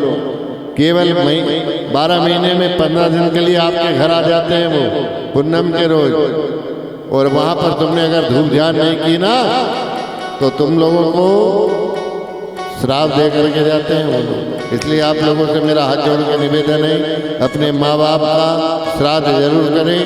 गया जी अगर आप एक बार हो गए, 25 बार हो जाओ भले, कोई मतलब नहीं है, लेकिन माँ बाप का श्राद्ध करना बंद मत करना, श्राद्ध जरूर करो। हाँ, अगर आपको जात नहीं जमाना है खूब तो आप 2 रोटी बनाकर गाय को खिला दो। आप मत जमाओ किसी को, क्योंकि तुम्हारी कमी पड़ जाएगी। क्योंकि तुम्हारे माँ बाप ने अरे जमीन उनने दे के गए हैं, जायदाद उनने दी है, उनकी 2 रोटी अगर आप वो क्या खाने आते हैं क्या? वो तो देखिए पितृलोक काय से खुश होते हैं? धूप से, वो जो धुआं निकलता है। पितृ होते हैं धूप ध्यान से, और देवता लोग होते हैं पूजा ध्यान से, और आदमी खुश होता है मान और सम्मान से। ना तो आपकी रोटी खाते हैं ना कोई कुछ खाते हैं, लेकिन धूप अगर निकलती है, वो धुआं निकलता है, उससे खुश हो जाते हैं। और वो भी निकलने में अगर आपको भजन लगता हो तो तुम्हारी तुम जानो रे भाई। बोलो गोपाल कृष्ण भगवान की जय हो।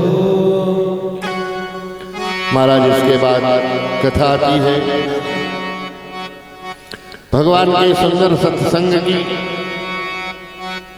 महाभारत की कथा के अंतर्गत बहुत बड़ी कथा है महाभारत की। महाभारत की कथा हमारे शास्त्रों के अंदर कही नहीं जाती है, लेकिन फिर भी उसके बाद कौरव पांडव हुए, महाभारत का युद्ध हुआ, और इस महाभारत के युद्ध में अनेक अनेक प्रकार के युद्ध में बड़े बड़े प्रांगण के अंतर्गत है जो राजा लोग युद्ध स्थल में अपने प्राणों के निछावर कर दिए।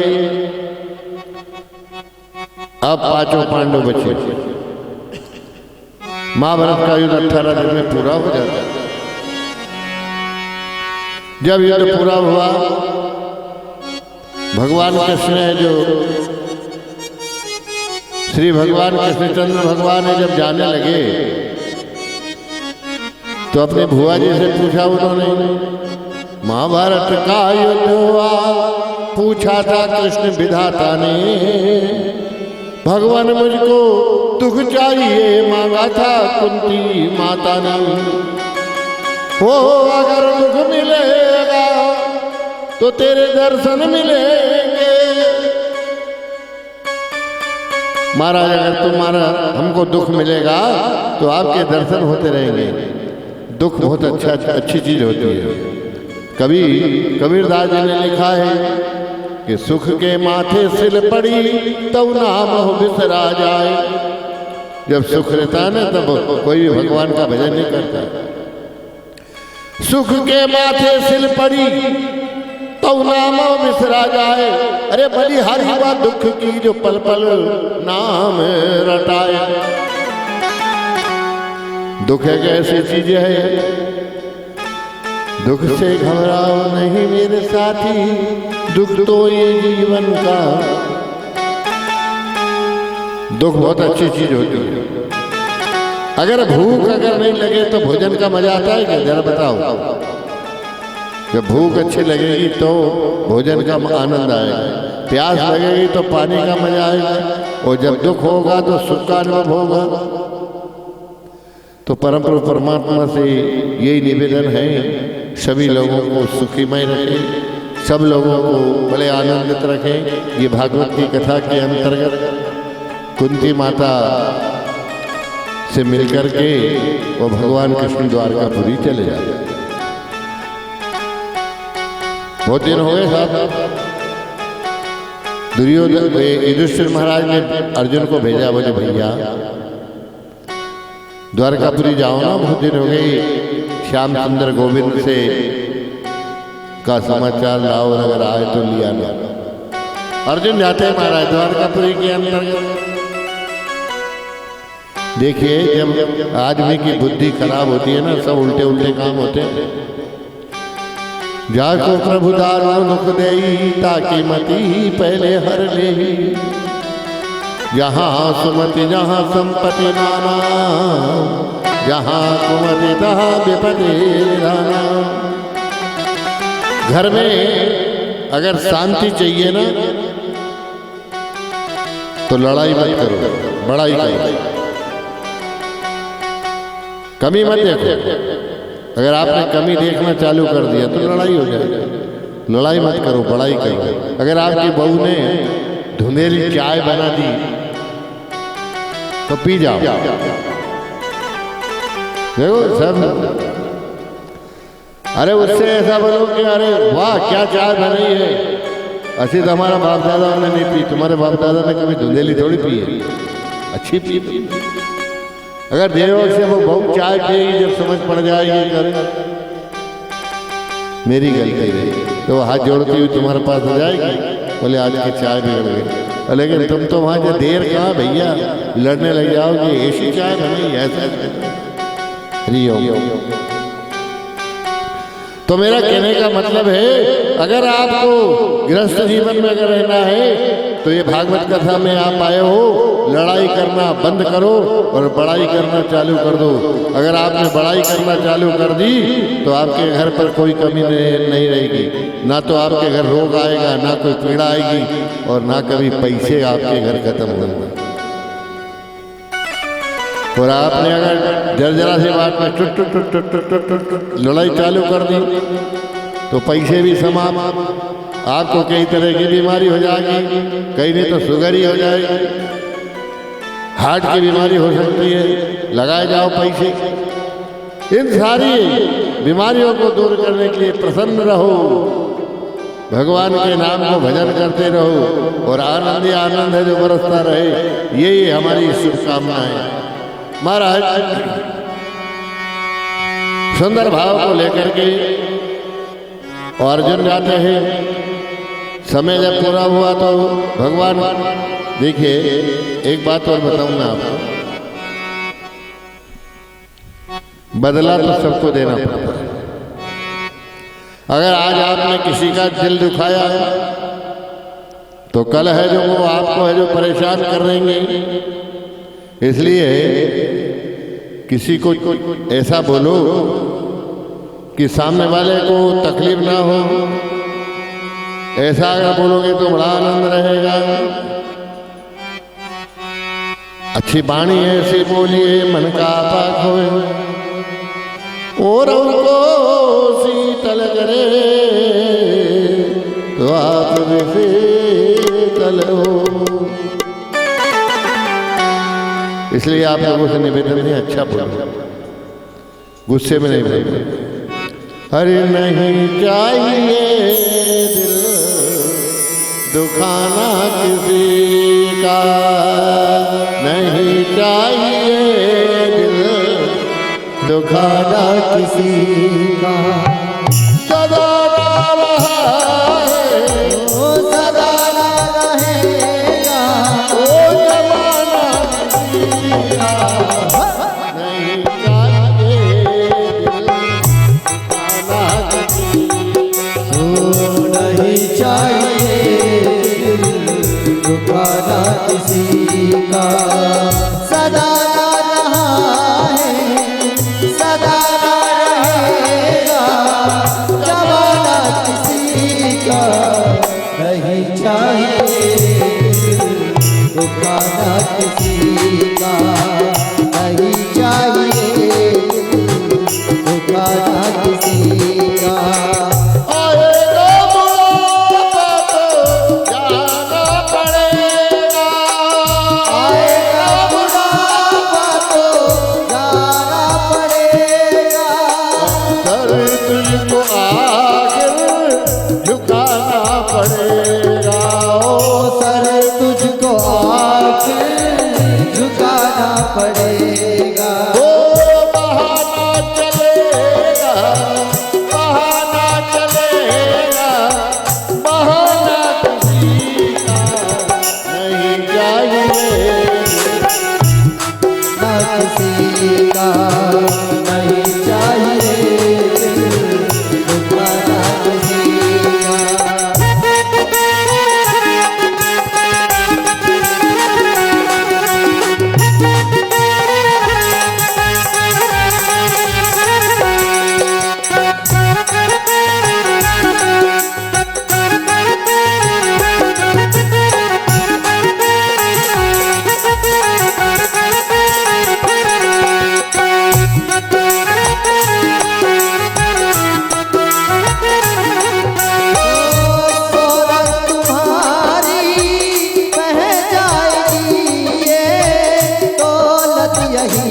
पर रह जाएगी शोहरत तुम्हारी रह जाएगी दौलत यहीं पर रह जाएगी नहीं साथ जाता नहीं साथ जाता खजाना किसी का नहीं चाहिए दुखाना किसी का नहीं चाहिए दुखाना किसी का सदा ना रहेगा सदा ना रहेगा जमाना किसी का नहीं चाहिए दुखाना किसी का नहीं चाहिए दुखाना किसी का।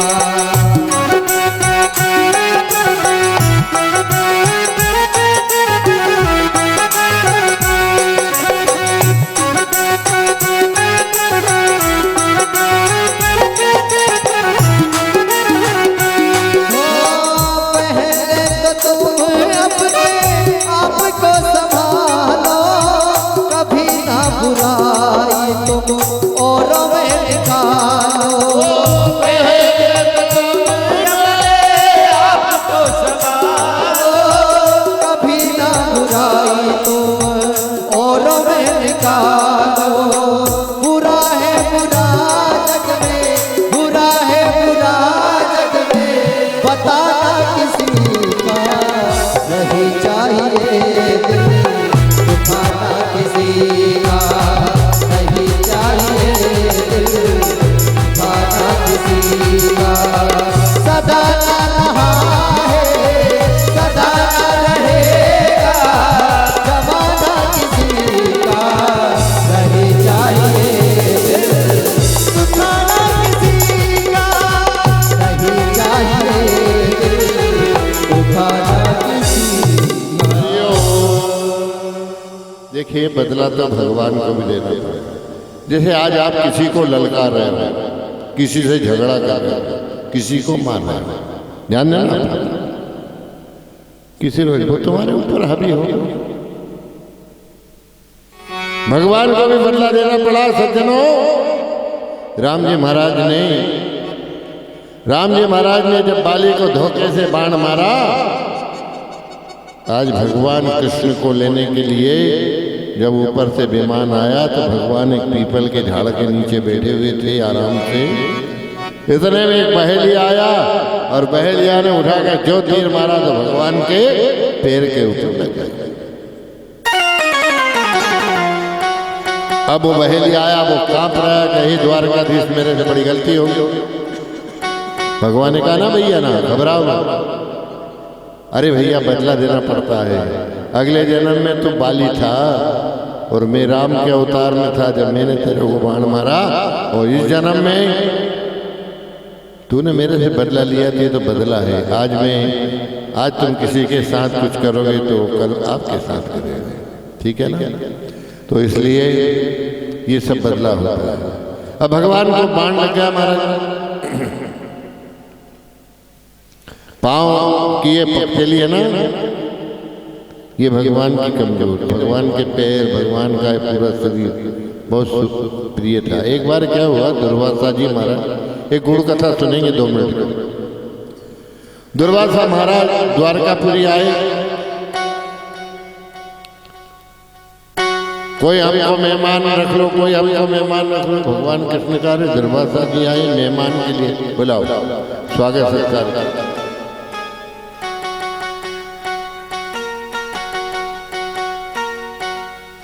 दुर्वासा जी से पूछा, महाराज आप यहाँ पर आगमन हुआ बहुत अच्छा। भैया बोले मैं मेहमान बन कर आया हूँ और मेहमान की जो इच्छा है होती है ना वो करना पड़ेगा, तो रुकूंगा नहीं तो मैं तो आगे जा रहा हूँ। भगवान ने कहा, कृष्ण भगवान नहीं महाराज, आप जो आदेश करोगे वही मिलेगा। अब साहब 2-4 रोज बीते, दुर्वासा जी ने कहा आज मैं खीर खाऊंगा, खीर बनवाओ। बोले थोड़ी बहुत खीर नहीं, बहुत सारी खीर बनवाओ। अब द्वारकाधीश के पास क्या कमी था, बड़े बड़े कुंडे में खीर बना, और खीर बनाने के बाद दुर्वासा जी ने कहा ये खीर को ढोल दो यहाँ से। अब ताती ताती खीर साहब ढोल दो। और कृष्ण से कहा कि चल निकल, तू इस खीर के ऊपर से निकल। इस कृष्ण को ये मेरे पास लेके आओ, इससे एक खीर पे से चला के यहाँ पर।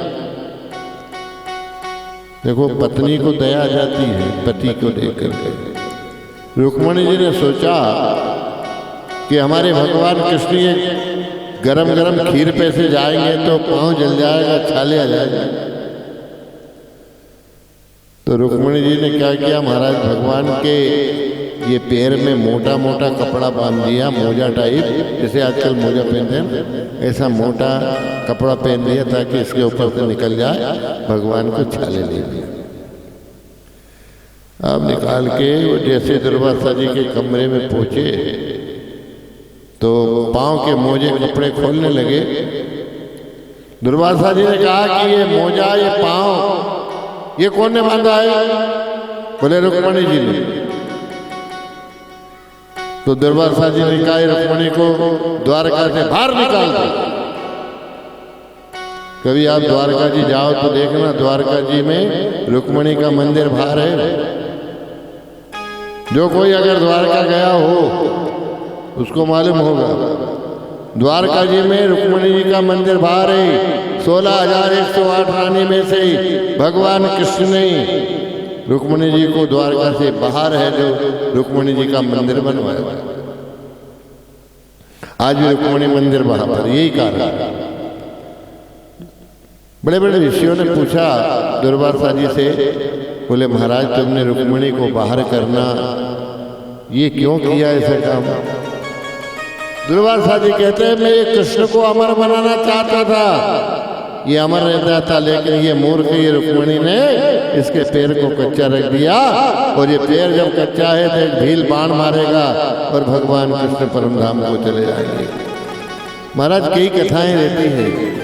आज भगवान कृष्ण जब परम धाम जाते हैं, अर्जुन से कहा, अर्जुन ने है जो महाराज विमान उठ नहीं रहा था तो अर्जुन ने धक्का लगाया, तो जैसे धक्का लगा कि अर्जुन का सारा पुण्य चला गया।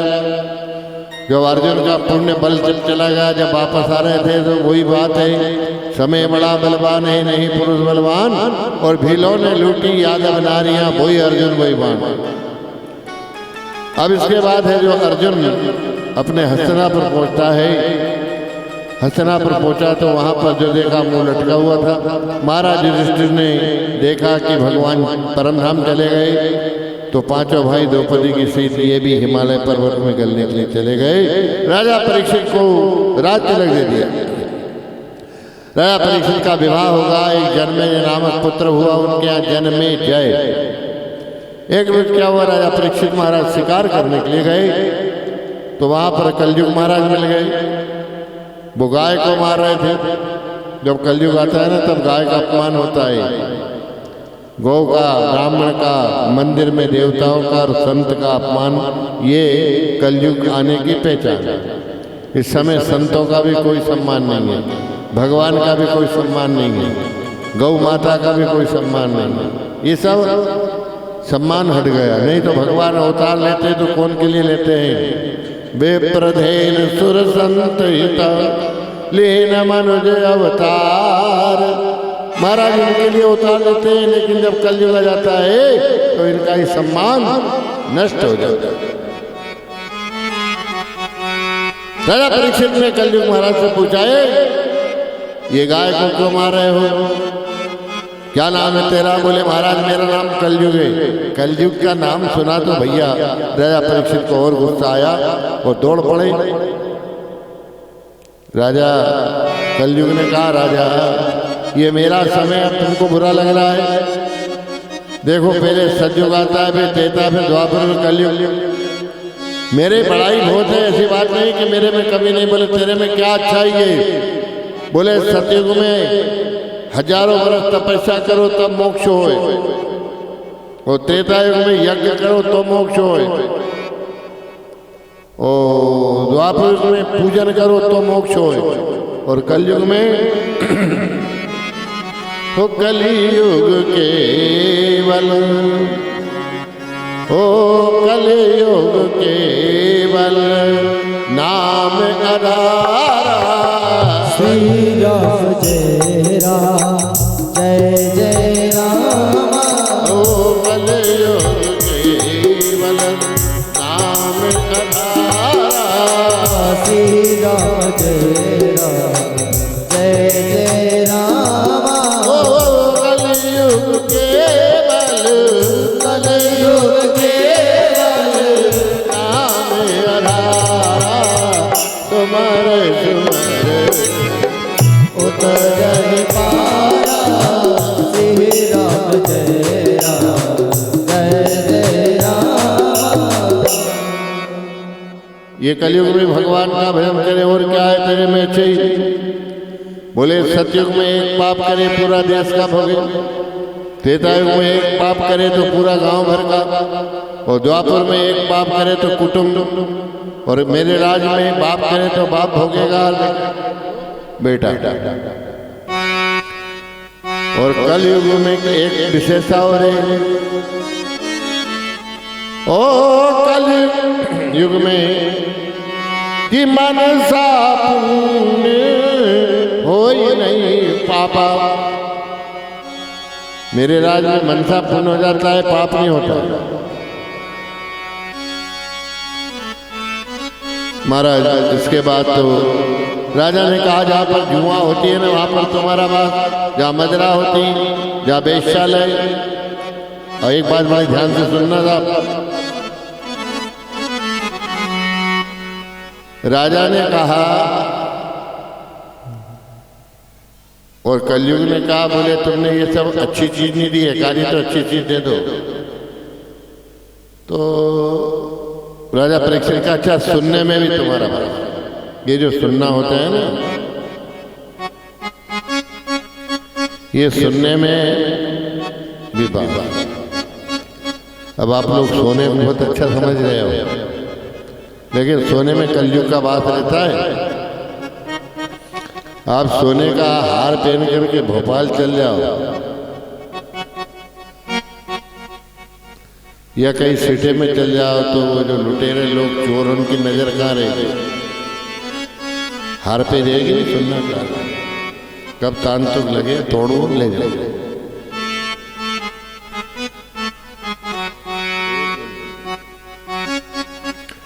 तो सोने के ऊपर कौन की नजर रहती, चोर के ऊपर। तो ऐसी चीज क्यों पहनो जो चोर की नजर है, तो फिर क्या पहनो।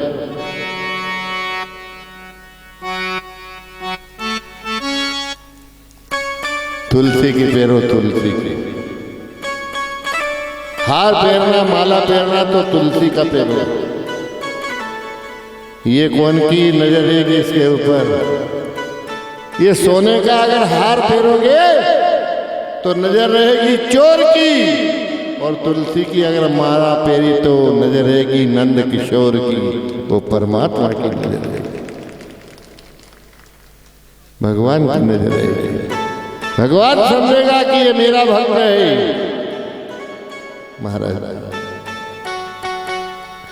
इसी कलयुग ने क्या प्रणाम किया कि राजा की बुद्धि भ्रष्ट कर दी, तो राजा ने ऋषि के गले में मरा हुआ सांप डाल दिया, और राजा का मुनि के लड़के ने श्राप दे दिया, और सिंह महाराज के श्राप से राजा को 7 दिन में तक्षक नाग खाएगा। और वही महाराज कलयुग महाराज के अभिप्राय से राजा परीक्षित कथा सुनने के लिए हरिद्वार पहुंचे। हमारी कथा का विराम यहीं पर स्टैंड आ गया। और गहरी नर्मदा गहरो पानी, और बैठी ना जीव घबरावे हमारी मैया, पारी लगावे जो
श्री भागवत भगवान की है आरती, पापियों को पाप से है तारती। भगवान की है आरती पापियों को पाप से तारती। भागवत भगवान की है आरती, ओ आरती पापियों को पाप से है तारती।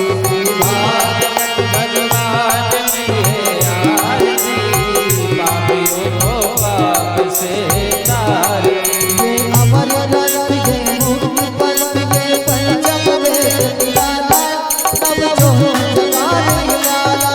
ये अमर ग्रंथ ये मुक्ति पंथ ये पंचम वेद निराला, नव ज्योति जगाने वाला। ये अमर ग्रंथ ये मुक्ति पंथ ये पंचम वेद निराला, सब जो जगाने वाला। ये अमर ग्रंथ ये मुक्ति पंथ ये पंचम वेद निराला, नव ज्योति जगाने वाला। हरि नाम यही हरि नाम यही, हरि नाम यही हरि नाम यही। हरि नाम यही हरि नाम यही, जग के मंगल की आरती, पापियों को पाप से आरती। भागवत भगवान की है आरती, ओ आरती, पापियों को पाप से आरती।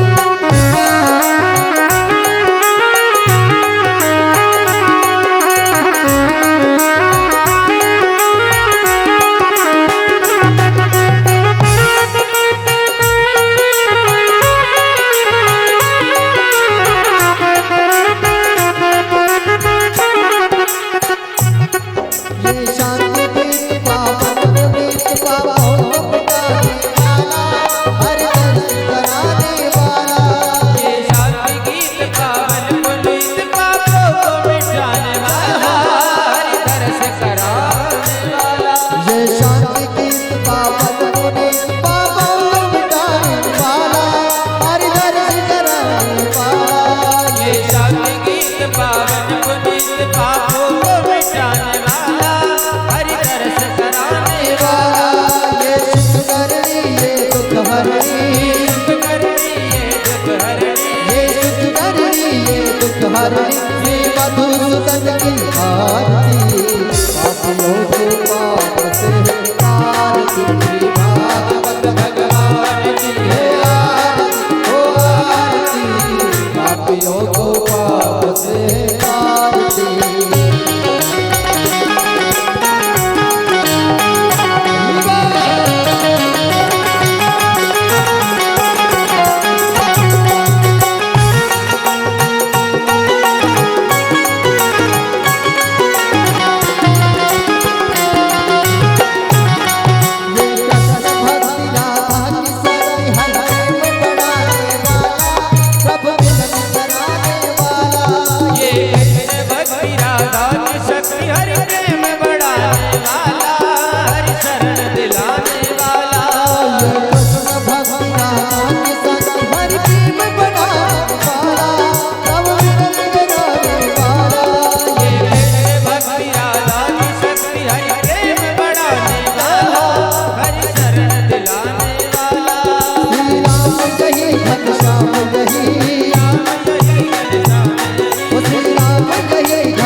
राजा राम यही हनुमान यही राजा राम यही हनुमान यही प्रभु की महिमा की आरती पापियों को पाप से तारती भागवत भगवान की जय आरती हो आरती पापियों को पाप से तारती पापियों को पाप से तारती अपूर्व गौरव वृंदावतार शारदा मुझे जहाँ सदावत अमर प्यार रत्न भगवानी समा बताल वाला